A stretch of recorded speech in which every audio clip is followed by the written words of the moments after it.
What a great advantage a man can have over women, if he only knew what cold and calculating thoughts are going through her mind, while her eyes are brimming with tears. Men have been trained and conditioned by women, not unlike the way Pavlov conditioned his dogs, into becoming their slaves.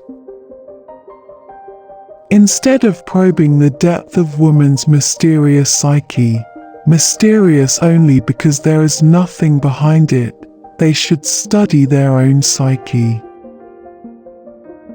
It is quite incredible that men, whose desire for knowledge is unbounded in every other field, are really totally blind to these facts, that they are incapable of seeing women as they really are, with nothing else to offer but a vagina, 2 breasts.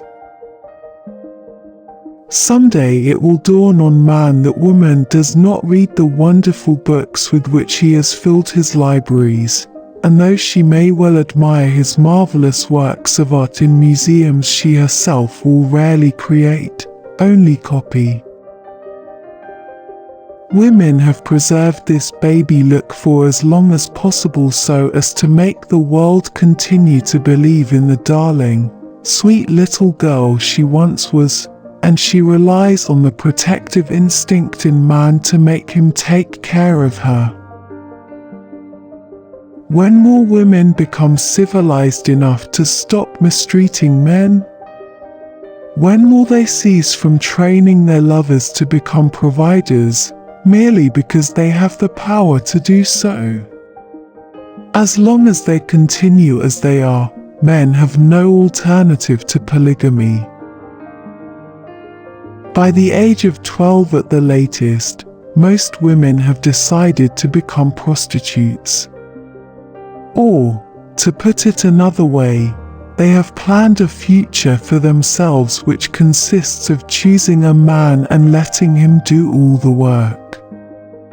In return for his support, they are prepared to let him make use of their vagina at certain given intervals. There are men who carefully maneuver a large limousine out of the garage at 8 o'clock every morning. Others leave an hour earlier, traveling in a middle-class sedan. Still others leave when it is not yet light, wearing overalls and carrying lunch boxes, to catch buses, subways, or trains to factories or building sites.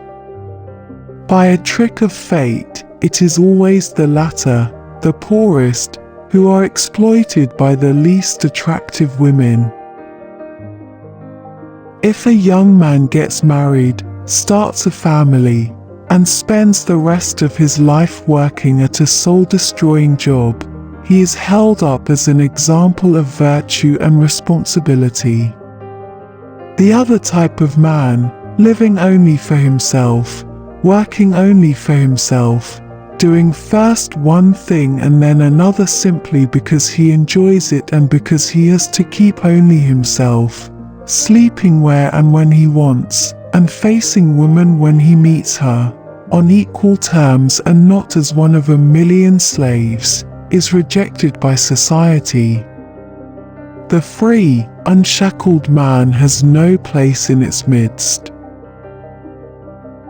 A man who wants to gain power over a woman must follow the example of women and condition his sex drive. If he succeeds in becoming as cold as she can no longer bait him with sex into the role of provider. At most she could offer herself as an equal sex partner, as dependent on him as he is on her. If men could abstain from sex at judicious intervals, they might even succeed in normalizing the female sex drive, even make women desire them more than the other way around. Male aggressiveness consists in asking a woman to have intercourse and waiting for her to say yes, or a definite no. Skillful tacticians enhance their chances of making out by distributing their attentions among several women at a time, one version of playing the field, thus increasing their statistical chances for a favorable answer, depending on circumstances. This is the height of male aggressiveness that is tolerated.